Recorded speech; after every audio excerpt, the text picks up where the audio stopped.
جی اس video میں ہم topology کی جو مختلف بڑی برانچز ہیں ان کا تعارف آپ کے سامنے لانا چاہتے ہیں عام فہم انداز میں۔ دیکھیے، یہ بات ہم پہلے ٹوپولوجی کی اپنی ویڈیو میں کر چکے ہیں کہ یہ نزدیک ہونے کا قرب کا جو مطالعہ ہے، قربیات کے نام سے ہم اس کو سمجھنا چاہیں گے، اسٹڈی آف نیئرنیس ہے۔ دیکھیں، یہ ایک ہی مظہر قدرت ہے، نیئرنیس کا ایک ہی تصور ہے، لیکن ریاضی دان جو ہیں وہ اس کو مختلف طریقوں سے اس کا مطالعہ کرتے ہیں۔ کبھی سیٹ کی زبان میں اس سارے تجزیے کو بیان کرتے ہیں تو اس کو ہم پوائنٹ سیٹ ٹوپولوجی کہتے ہیں۔ لیکن جب بھی آپ نیئرنیس کو اسٹڈی کریں گے تو کچھ اور ٹولز بھی لگائے جا سکتے ہیں۔ اسی کے اوپر جب الجبرا کے ٹولز لگنا شروع ہو جاتے ہیں یا الجبرا کی زبان میں، یعنی موضوع ایک ہی ہے لیکن بعض لوگ اسے انگلش میں بات کر رہے ہیں اس موضوع پر، بعض لوگ جو ہیں اردو میں کر رہے ہیں، بعض لوگ سرائکی اور پنجابی میں کر رہے ہیں۔ بالکل ایسے ہی ہے کہ آپ موضوع وہی ہے نیئرنیس، لیکن اگر آپ سیٹ کی زبان میں اس کو کر رہے ہیں تو اس کو پوائنٹ سیٹ ٹوپولوجی کہا جاتا ہے۔ اگر آپ اس کو گروپ تھیوری کے ذریعے کر رہے ہیں تو پھر اس کو الجبرائک ٹوپولوجی کہتے ہیں۔ یہ دوسری بڑی برانچ ہے اور شاید اس میں مجھے کہنے میں کوئی عار نہیں ہے کہ یہ سب سے بڑی برانچ ہے ٹوپولوجی کی، اور اس کی اپلیکیشنز بھی بہت زیادہ ہیں۔ ہم ان کی وضاحت کرتے ہیں جہاں تک ہم نے یہ طے کر لیا کہ یہ سارے اسٹڈی صرف نیئرنیس کو ہی کریں گے مختلف ٹولز کے ساتھ۔ اب اس پہ اوپر آپ دیکھ لیتے ہیں الجبرائک ٹوپولوجی جو ہے، یہ ہنری پوئنکیرے نے ایک پیپر لکھا تھا 1895 میں، انالیسس ڈی سیٹس کے نام سے۔ بنیادی طور پر وہ کام کر رہا تھا ڈیفرینشیل ایکویشنز کے سولوشنز کی طرف، اور وہ ان چیزوں کی طرف اس کا ذہن جا چکا تھا کہ ڈیفرینشیل ایکویشنز اور خاص کر جو پارشل ڈیفرینشیل ایکویشنز ہیں ان کے سولوشنز جو ہیں وہ ان کے اگر انیشیل کنڈیشنز میں چھوٹی چینجز کی جائیں تو وہ خاص سمت میں جاتے ہیں۔ جب اس بات کا تجزیہ کرنے میں اس نے جس چیز کو استعمال کیا وہ الجبرا تھا، اس کی وجہ تھی۔ دیکھیے، گروپ تھیوری جو ہے، اگرچہ گروپ تھیوری پر میں کسی اور ویڈیو میں سیر حاصل بات ضرور کروں گا، یہ بہت خوبصورت ہے اور اس کی ضرورت ہے کہ اس کو الگ سے سمجھا جائے اور ہم اس کو خراج تحسین پیش کر سکیں میرے خیال میں۔ فی الحال آپ صرف اتنا سمجھ لیجئے کہ گروپ تھیوری جو ہے وہ تشاکل کا مطالعہ کرتی ہے، سیمیٹری کا۔ تشاکل کیا ہے؟ تشاکل یہ ہے کہ جب کوئی چیزیں جو ہیں وہ آپس میں کسی خاص ایکسس کے ارد گرد ایک جیسی نظر آئیں، اور پھر وہی ٹوپولوجی والی بات، وہ آپس میں انڈسٹنگوشیبل ہوں۔ جیسے انسانی جو چہرہ ہے، یہ ایکس ایکسس سے یہاں تک، یہ جو ہے یہ وائی ایکسس کے اوپر، اگر آپ اس کو یہاں وائی ایکسس ایک سیدھی لائن ڈرا کر لیں تو یہ وائی ایکسس کے اوپر سیمیٹرک ہے۔ جب بھی سیمیٹریز کو آپ ڈیل کرتے ہیں تو دراصل آپ گروپ تھیوری کو کرتے ہیں۔ گروپ تھیوری وہ عظیم تھیوری ہے جو سیمیٹریز کے ساتھ بات کرتی ہے، اور اس کے نتیجے میں وہ سیمیٹری کیا ہے؟ سیمیٹری یہ ہے کہ جب دو چیزیں ایک جیسی ہو جائیں، نظر ان کو الگ الگ ہم نہ دیکھ سکیں، ان کو الگ سمجھ نہ سکیں، تو ہم یہ کہتے ہیں یہ سیمیٹرک ہے۔ یہی کیفیت نیئرنیس کے اندر بھی ہوتی ہے۔ نیئرنیس کی وجہ سے بہت سارے اوقات میں چیزیں آپس میں اتنی قریب ہو جاتی ہیں یا اس طرح سے قریب ہوتی ہیں کہ ان کو ہمارے ویو سے دیکھا جائے تو وہ ایک ہی نظر آتی ہیں۔ اس وقت ہمیں ضرورت پڑتی ہے الجبرا کی۔ جب الجبرا لگا کر ہم وہی چیزوں کو اسٹڈی کرتے ہیں جو کہ نیئرنیس کے نتیجے میں ہے۔ مثلاً اہم ترین سوال اس میں یہ ہے کہ کسی بھی شکل کے اندر کتنے سوراخ ہیں، تو یہ ہومولوجی کا پرابلم ہے، اور یہ بہت اہم پرابلم ہے۔ آپ کو پھر شاید اس پر ہنسی آ رہی ہو کہ بھئی یہ کون سا مطالعہ ہے، سب کو پتہ چل جاتا ہے سامنے شکل دیکھ کر۔ نہیں، سامنے شکل کو تو آپ کی جسمانی آنکھ دیکھ سکتی ہے۔ ریاضی میں ایسی دنیایں ہیں، ایسی اندیکھی دنیایں ہیں جن کو کوئی انسانی آنکھ نہیں دیکھ سکتی۔ مثلاً ڈیٹا سائنس میں ہم روز اس طرح کے مسائل کو ڈیل کرتے ہیں جس میں 26 یا 27 ڈائمینشنز ہوتے ہیں۔ جینیٹک انجینئرنگ کے اندر آپ کو ایسے دنیایں نظر آتی ہیں جس میں کئی 100 ڈائمینشنز ہوتے ہیں۔ میں پھر ایک الگ ویڈیو میں ڈائمینشن پر بات کروں گا فی الحال آپ عام اس کو جو معنی ہے اسی میں سمجھیے. تو ایسی دنیایں جن کو ہماری آنکھ دیکھنے کے قابل ہی نہیں ہے، معذور ہے. 3 سے زیادہ ڈائمنشن ہماری آنکھ، جسمانی آنکھ دیکھ نہیں سکتی، لیکن ہماری ذہنی آنکھ کہیں زیادہ ڈائمنشنز کو سمجھ سکتی ہے. وہاں پر جب آپ کو یہ سوال پوچھا جائے کہ جناب اس جو آبجیکٹ ہے اس کے اندر کتنے سوراخ ہیں، اچھا یہ بہت اہم ہے. کیوں؟ مثلاً جو گرہ ہے، نوٹ جس کو آپ کہتے ہیں، گرہ جو ہے اس کا تعین بھی اسی سے ہوتا ہے کہ اس میں سوراخ کتنے کیے جا سکتے ہیں یا موجود ہیں. اب آپ اس پر بھی شاید ایک مرتبہ پھر ہنسی آئے کہ جی یہ گرہوں کا مطالعہ کیا فائدہ دے گا. تو اس کا فوری جواب میں آپ کو دے سکتا ہوں.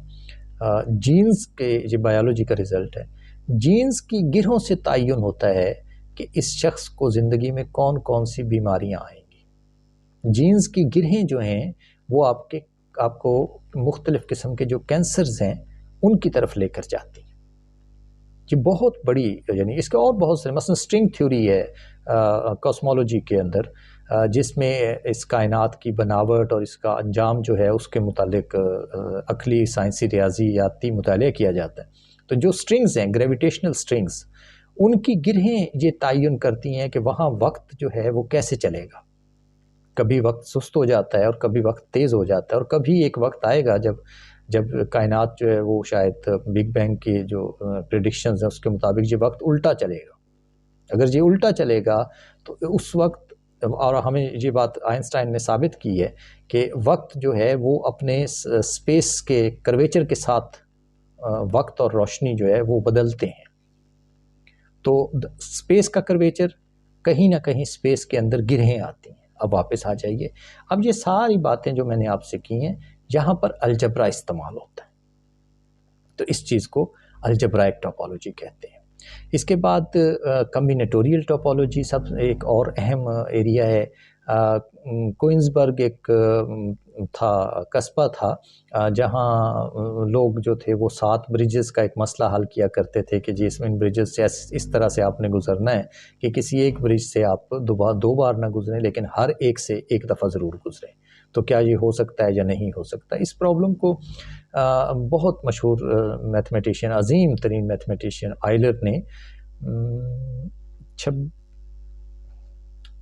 میری یادداشت اگر دھوکہ نہیں دے رہی، ہاں ٹھیک ہے، 1735 میں 26 اگست 1735 کو یہ پیپر پبلش ہوا تھا جب اس نے اس مسئلے کو حل کیا. اس نے اس کو حل کیا آج کے زبان میں ہم جس کو کہتے ہیں گراف تھیوری. ایک پورا سبجیکٹ ہے، انتہائی آنریبل سبجیکٹ ہے. تو یہ جو گراف تھیوری کے ذریعے اس نے حل کیا، اس کے ذریعے جو نیئرنیس کا تصور سامنے آیا اور اس کا مطالعہ کیا گیا، اس کو کمبینیٹوریل ٹوپولوجی کہا جاتا ہے. اور اس میں کمال یہ ہوتا ہے کہ آپ دی ہوئی چیز کو پہلے ریگولر پولی ہیڈرا، چھوٹی چھوٹی مثلا ٹرائنگلز ہیں یا ریکٹینگلز ہیں یا اور اس طرح کے جو ریگولر پولی ہیڈرا، ان کے ذریعے کور کرتے ہیں اور اس کے ذریعے آپ کی گرافنگ ہو جاتی ہے. اس سے آپ کو پتہ کنیکٹڈنیس آ جاتی ہے اور پھر اس گراف کو آپ اسٹڈی کرتے ہیں. تو آپ کو اس کا مثلا ڈائریکٹ اپلیکیشنز ہیں فلوئڈ میکینکس کے اندر. جب آپ میش جنریٹ کرتے ہیں تو اس کا گہرا تعلق ہوتا ہے کہ میش کی ٹوپولوجی کیا ہے، کہ اچھی ٹوپولوجی کیا کرے گی، اور ظاہر ہے وہ اس کی کمپیوٹیشنل لیمٹس ہیں. پھر اگر ملٹی ڈائمینشنل اسپیسیز ہیں جن کو انسانی آنکھ دیکھ نہیں سکتی اور ان کے اندر سرفیسز بن جاتی ہیں، اب ان سرفیسز کے کرویچر کی وجہ سے، ان کے تہداری کی وجہ سے، یعنی آپ ملٹی ڈائمینشنل سرفیسز کو ان میں تہداری بھی ہوتی ہے، جیسے آپ کپڑا طے ہو جاتا ہے. بالکل اس انداز میں اگر آپ دیکھیں تو تہداری کی وجہ سے وہاں بھی قربت ہوتی ہے. 2 پوائنٹس ہیں وہ بہت دور ہیں، لیکن جب آپ وہ طے ہوتے ہیں تو وہ ایک دوسرے کے ایسے قریب آ جاتے ہیں. جب ایسے قریب آتے ہیں تو اس کا مطلب یہ ہے کہ وہ اپنی کرویچر کی وجہ سے ان کے نیئرنیس میں تبدیلی آئی ہے.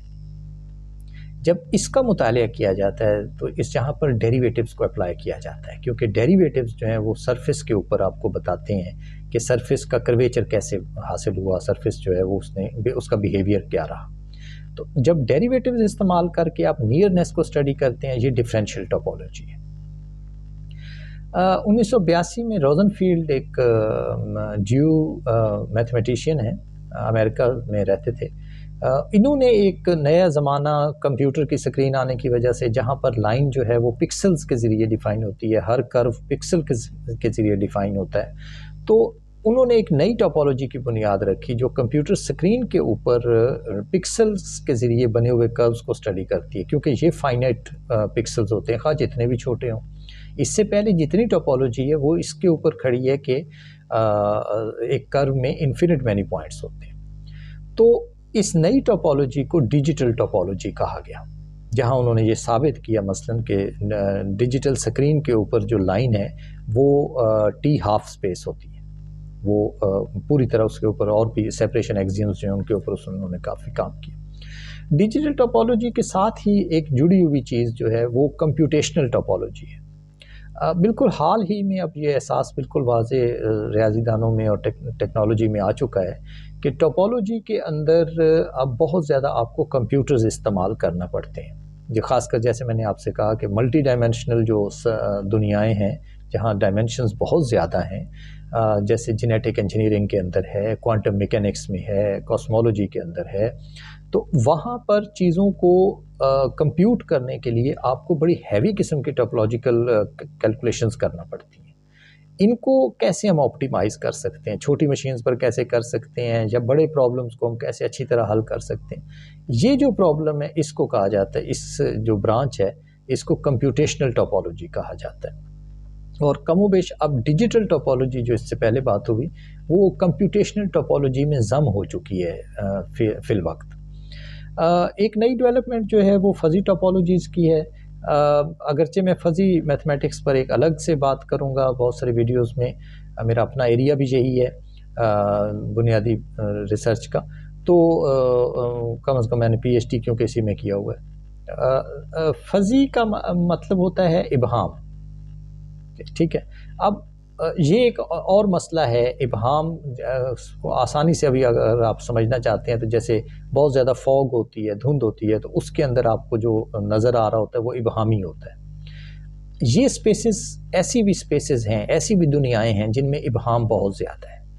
ابہام میں قربت کا مطالعہ یہ زیادہ مشکل مسئلہ ہے، بہت مشکل مسئلہ ہے، اس کا مطالعہ جو ہے وہ فزی ٹاپولوجیز میں کیا جاتا ہے، ہم پھر اس پر تفصیل سے بھی بات کریں گے۔ ایک چیز ہے جو اب ویڈیو کافی شاید لمبی ہو رہی ہے، ٹاپولوجیکل ڈیٹا انالیسس TDA، بالکل حالیہ ایک ڈیولپمنٹ ہے، جو لوگ ٹاپولوجی کے ہیں ان کو اس میں ضرور دلچسپی لینی چاہیے۔ یہ بنیادی طور پر ڈیٹا سائنس کے اندر ہوا ہے۔ دیکھیے جب آپ کے پاس فرض کیجئے ایک 4 کالمز کا ڈیٹا ہے، آپ چوتھا کالم تو آپ پریڈکٹ کرنا چاہ رہے ہیں 3 کالمز کو استعمال کر کے، تو یہ جو 3 کالمز ہیں اگر آپ کو ان کو دیکھیں تو ہر رو ایک آپ کو ایک ٹرپلٹ دے رہی ہے، اس میں 3 ممبر ہیں۔ ان ٹرپلٹس کو آپ ایک XYZ پلین کے اندر پلاٹ کر سکتے ہیں۔ اب اگر پلاٹ کر دیتے ہیں اس بہت بڑے ڈیٹا کو تو ہمارا ایک سوال پیدا ہوتا ہے کہ کیا اس ڈیٹا کے اندر کوئی ہولز ہیں یا اس ڈیٹا میں کوئی گرہیں ہیں، کیونکہ ان سے تعین ہوگا کہ وہ جو چوتھا کالم ہے اس کی پریڈکشن کیسے اچھی ہو سکتی ہے یا نہیں ہو سکتی۔ تو اس کو ٹاپولوجیکل ڈیٹا انالیسس کہا جاتا ہے، اس پر کافی زیادہ کام ہو رہا ہے۔ بنیادی طور پر تو یہ ڈیٹا سائنس کے لوگ کر رہے ہیں، لیکن ڈیفینیٹلی اس میں الجبرائک ٹاپولوجی اور گراف تھیوری پر مبنی جو کمبینیٹوریل ٹاپولوجی ہے وہ بہت زیادہ اپلائی ہو رہی ہے۔ آج کے لیے اتنا ہی، پھر اس پر مزید بھی بات کریں گے۔ شکریہ۔